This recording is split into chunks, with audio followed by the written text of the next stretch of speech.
ప్రయోగాలు చేయడంలో మనకంటే మంచిన వాళ్ళు ఎవ్వరూ ఉండరేమో. ఏదో అనుకుంటే ఇంకేదో అయింది. ఈ మధ్య మా శ్రీవారు నరుటో ఎక్కువ చూస్తున్నారు. సో, రామెన్ జపం చేస్తుంటే నాకు ఎందుకో తినాలనిపించింది. ఈ టైంలో బయట ఫుడ్ అంటే మంచిది కాదు కదా! ఇంకా ఇంట్లో గనుక చెప్తే చీపురు తిరిగేసి మరీ కొడతారని మూసుకొనున్నా. ఇంకా చేసేదేం లేక యూట్యూబ్ అవుతుందిగా, దాన్ని ఓపెన్ చేస్తే ఓస్ ఇంతేనా అని సింపుల్ అనుకున్నా. ఇంకా చూసిందే తరువాయి. చేసేయాలి కదా! మనకిప్పుడు చేసుకునే ఓపిక తగ్గింది కాబట్టి మా చెల్లిని తోడు తెచ్చుకున్నాం. ఇంకా మ్యాగీలన్నీ ఉడకపెట్టేసుకున్నాము.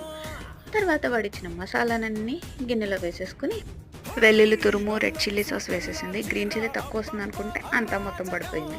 సర్లే కారం ఉంటే బాగుంటుంది కదా అని వేసేసుకున్నాము. తర్వాత ఆయిల్‌లో కొంచెం నువ్వులు వేసేసి వేడి వేడి ఆయిల్‌ని మసాలా పేస్ట్‌లో వేసి బాగా కలిపేసుకున్నాం. ఈ నూడిల్స్ కూడా ఉడికిపోయాయి.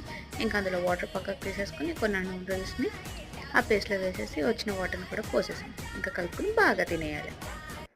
యాక్చువల్‌గా అయితే అందులో ఎగ్స్